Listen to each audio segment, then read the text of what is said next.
Apollo 13 had to beat studio doubt first. Control hums with calm voices and glowing screens. Then one small failure breaks the rhythm. But underneath that control, the realism had to be fought for. The filmmakers chased authenticity hard enough that it feels like you are trapped inside the capsule with them. The cast studied the real people until the performances stop feeling like roles and start feeling like work under pressure. And somewhere inside all that strain, the film also produced one genuinely likable friendship that lasted long after the shoot was over. These are 10 weird facts about Apollo 13, the movie that makes disaster look routine until routine breaks. Number 1. Everybody knew Apollo 13. That was the problem. By the time the movie started taking shape, the mission was already locked into public memory. People knew the explosion happened, knew the crew got stranded, knew they made it home. So the first studio reaction was brutal in its simplicity. Where is the suspense? There was no villain to hate, no mystery to solve, no final twist to hide in the trailer, just 3 astronauts in trouble, mission control on the ground, and a chain of technical problems getting worse by the hour. The danger was real, but it was built out of systems, calculations, and men trying to think faster than the disaster closing in on them. That is not the kind of pitch studios trust easily. It sounds important. It sounds respectable. It also sounds like the kind of movie audiences might admire more than rush out to see. Ron Howard did not treat Apollo 13 like a history lesson or a prestige NASA drama. He treated it like a survival thriller. The ending was already known, so the tension had to come from the process. One failure triggering the next. Every solution creating a new problem. Oxygen shrinking, power dropping, time getting tighter. The audience was never supposed to ask if the crew survived. They were supposed to feel how hard survival actually was. Number 2. Ron Howard did not cast Apollo 13 like a glossy space movie. He cast it like NASA. That is a huge part of why the film feels right so quickly. Howard was not chasing the flashiest lineup he could build. He wanted actors who looked like they belonged in the capsule in mission control, or in the kind of home where a family has to sit still and wait for terrible news. The movie had to feel true on sight. You can see that instinct all through the cast. Bill Paxton made sense as Fred Hayes because he felt grounded immediately. Not polished, not larger than life, just believable. Then he pushed further, studying the physical misery of the mission so Hayes would not feel heroic in a movie way. He would feel sick, freezing, exhausted, and worn down minute by minute. Kathleen Quinlan brought something harder to Marilyn Lovell than simple worry. Before meeting the real families, she was afraid the role might collapse into the wife at home while the men got all the danger. Then she spent time with Marilyn and understood what the part really was. Not waiting but carrying. Holding a family together while the whole mission turned into a public crisis. That changed the performance. Quinlan stops feeling like someone reacting to the story from the sidelines. She feels like she is absorbing a different kind of pressure and refusing to let it spill. Ed Harris may be the clearest example of Howard's whole approach. He already had the face and posture of someone a room would listen to. But for Gene Kranz, Harris went deeper into the real mission audio and the clipped authority Kranz used under pressure. He did not play him as a speech maker. He played him like a man who understood that if his voice cracked, the room might crack with it. And Kevin Bacon had one of the hardest jobs in the cast. Jack Swigert was already dead. So Bacon could not build the role face-to-face. He had to work through recordings, stories, and second-hand impressions. What he found was the exact pressure that makes Swigert interesting in the movie, a man who absolutely belongs there professionally, but still feels the strain of stepping into the crew late just as disaster starts unfolding. Howard picked actors who looked right. Then the actors went after the strain underneath the job. Number 3. At first, the easiest move looked obvious. NASA had already filmed the real launch, so why not use it? The more closely the filmmakers studied the archival material, the more the problem showed itself. The footage was powerful in pieces, but it did not lock together cleanly as one dramatic sequence. Different angles had different texture. Different shots had different quality. What felt unforgettable in memory did not play as one continuous launch.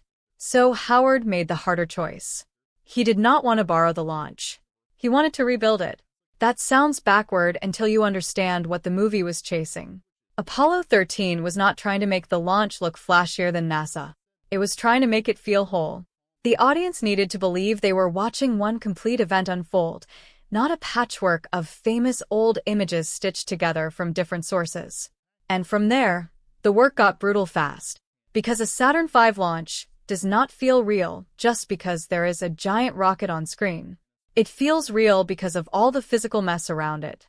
The layers most movies would ignore, the venting gases, the cold, the moisture, the way the rocket filled with super cold liquid oxygen and hydrogen builds frost and ice while it sits on the pad in the Florida heat. Then at liftoff, that ice starts breaking loose and falling away. If the rocket looked too clean, the whole illusion would thin out. So the movie went after those little physical behaviors shot by shot, not to show off, but to restore the ugly mechanical reality that makes real launch footage feel alive. The effects were there to bring back the weight, the texture, and the chaos that the archive could not deliver in one continuous cinematic run. It is not documentary footage. It is a movie rebuilding reality carefully enough that it starts to feel more real than memory. Number 4. Then the movie ran into the next illusion it could not afford to fake: zero gravity. In the mid-1990s, there was no clean shortcut for that. CGI was not strong enough to carry full zero-gravity scenes without the illusion cracking, and wirework could only take them so far. So, Ron Howard went after the problem the hard way. He tried to put the cast into real weightlessness. That meant fighting for access to NASA's KC-135, the plane better known as the Vomit Comet. At first, NASA did not want to hand it over. What changed that was Jim Lovell, who backed the production and helped open the door. After that, the whole strategy changed. Instead of faking the floating on a soundstage, the production built a lightweight version of the command module inside the aircraft and filmed during real parabolic flights. The plane would climb hard, then tip into free fall, giving the cast only about 23 to 25 seconds of actual zero gravity before normal gravity slammed back in. That tiny window was all they had, so every scene had to be broken into pieces. The second the plane hit 0G, Howard would call action and the actors had to float naturally, hit marks, deliver lines, and make it all feel easy before the moment disappeared. Then the plane reset. Gravity came back and they had to do it again, over and over, across 13 days and more than 600 parabolas. And that is where the physical toll really hit. This was not just fun zero-gravity training. The cast had to learn how to move like astronauts instead of flailing like people thrown into a pool. Their bodies were getting yanked from heavy force into weightlessness and back again all day long. The shifts were violent. The nausea was constant. The exhaustion kept stacking. NASA gave them anti-nausea medication just to keep the shoot going. But even that came with its own weird side effects, leaving them groggy, wired, or both. Kevin Bacon later described the whole thing as miserable and terrifying. The movie did not fake space from the ground. It went up there and paid for it with bodies. Number 5. By the time Apollo 13 had the capsule, the launch, and the zero gravity, Ron Howard still wanted one more thing. He wanted the movie to stop feeling recreated and start feeling inhabited. So instead of sealing the film off from the real event, he kept letting the real mission slip back into it. The best moment comes at the end. The crew is rescued. They step onto the deck of the USS Iwo Jima. A Navy captain walks forward and shakes Jim Lovell's hand. That captain is not an actor. It is the real Jim Lovell. Howard did not bury that choice under makeup or trick staging. He let the moment play clean. Tom Hanks as Lovell, the real Lovell standing there in uniform, greeting the movie version of his own survival. For a second, the film stops feeling like a reenactment and starts feeling like history walking into frame to approve what it is seeing. Then Howard pushed the same idea into Mission Control. He did not want a room full of actors pretending to know how NASA worked. So he brought in real flight controllers, real engineers, and people who already knew how to sit at those consoles without faking it. They knew how to read the screens, move through the room, handle the switches, and carry that clipped professional rhythm naturally. In places, the room is full of people who already belong there. So Apollo 13 did not settle for building the mission from scratch. It kept inviting the real one back in. Number 6. Everybody knows the line. Houston, we have a problem. It feels so locked into history that most people assume that is exactly what was said. It wasn't. In the real Apollo 13 emergency, the first astronaut to report the explosion was Jack Swigert, not Jim Lovell, and the wording was slightly different too. What came through the radio was, "Houston, we've had a problem." Then Lovell repeated it moments later in a similar form. The movie changes both parts. It gives the line to Tom Hanks as Lovell, and it changes the wording into the present tense. "Houston, we have a problem." "We've had a problem" feels like a report. Something has happened. "We have a problem" feels like the crisis is alive right now. Still spreading. Still unfolding while you listen to it. The line gets cleaner, sharper, more immediate. Giving it to Lovell changes the weight too. By that point, the movie has already built him as the center of the story. So handing him the line locks the moment to the person the audience is writing with most closely. The real mission said it one way. The film shapes it into the version that lands hardest in a theater. That is how the movie made the line immortal. Not by inventing it, but by tightening it just enough that pop culture never let it go. But the line was only the beginning. The film changed the tension between the men too. Number 7. On screen, the pressure spills outward fast. People snap, voices rise, the astronauts sound irritated with each other. Mission Control feels one bad update away from boiling over. The real mission did not move that way. Jim Lovell, Fred Hayes, and Jack Swigert were freezing, exhausted, sleep-deprived, and running out of options, but they were not turning on each other. They did not have time for that. The movie leans into the idea that Swigert's late arrival created friction inside the crew, even brushing up against blame once things start going wrong. In real life, that is not how it played. If NASA had thought Swigert could not handle the job, he never would have been in the spacecraft. The same thing happens on the ground. In the film, Gene Kranz and the flight controllers sometimes feel one bad sentence away from exploding. It works for drama, but the real exchanges were much steadier than that.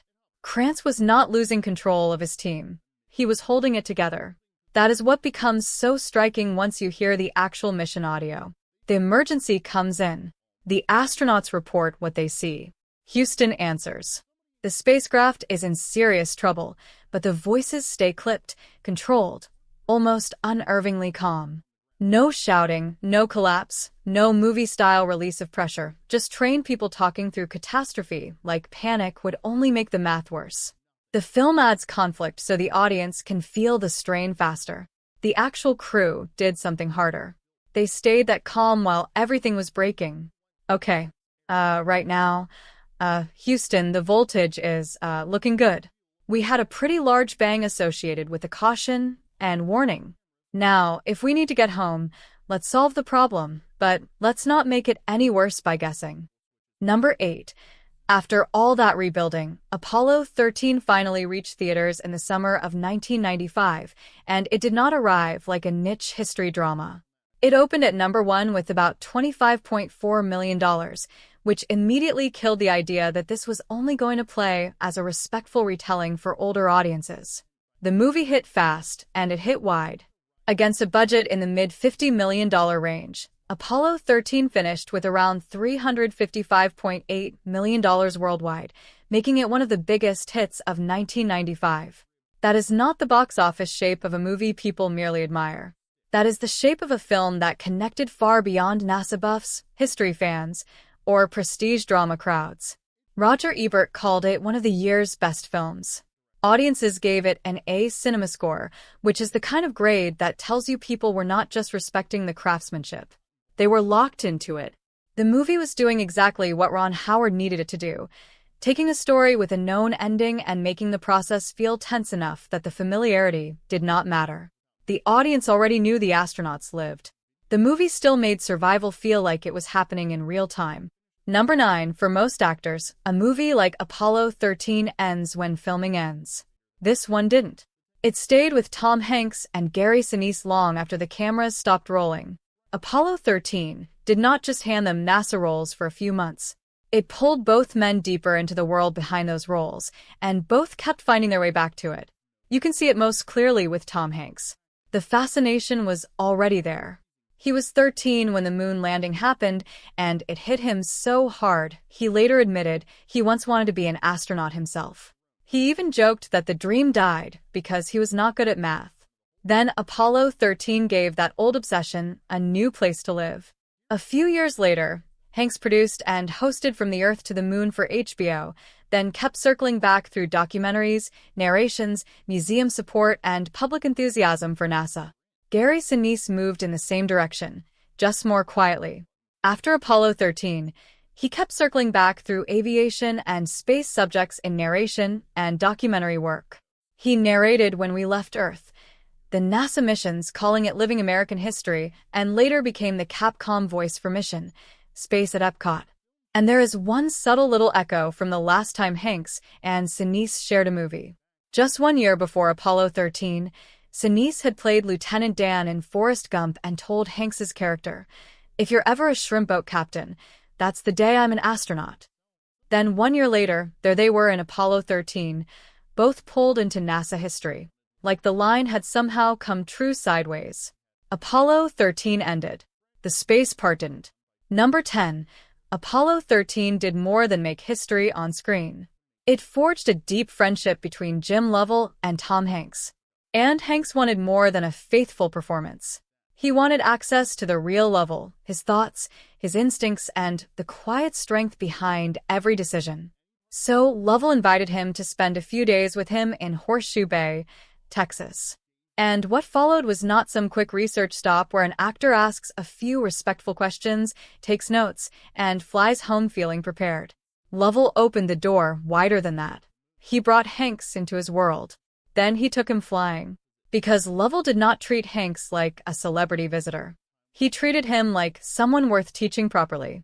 He flew him in daylight. Then he took him up again at night. Not for fun, but to show him what space really does to your sense of distance, direction, and scale when the world drops away and most of what surrounds you is darkness. And then Lovell pushed it even further. He mocked up part of the lunar module window and used the night sky to show Hanks how little an astronaut actually sees on the way to the moon. No giant movie view, no glowing fantasy, just blackness, isolation, a few hard points of reference. Lovell was not just helping Hanks sound right. He was handing him the sensation of it. The silence, the distance, the strange emptiness between where you are and where you are trying to go. And that bond did not disappear when filming ended. It lasted after Apollo 13. The two men remained close for decades. And that is why the ending of this story hits harder than a normal actor-subject friendship. When Jim Lovell died on August 7, 2025 at 97, Hanks did not write like a man remembering an old role. He wrote like a man saying goodbye to a real friend. He honored Lovell as someone who dared, dreamed, and led others to places they would never have gone alone. By then, Lovell was no longer just the astronaut Hanks had once played. He was the man who had sat beside him in a small airplane and tried to show him what the road to the moon really looked like after the light disappeared. So Apollo 13 did not just give Tom Hanks a historical figure to study. It gave him Jim Lovell. Apollo 13 works because it never chases grandeur. It trusts something stronger. Professionals under unbearable pressure solving the next problem before the last one stops burning. That steady competence carries the whole movie. So tell us what you thought about these facts, and if we missed anything, drop it in the comments. We'd love to hear it. Like the video, subscribe, and we'll keep digging into classics like this.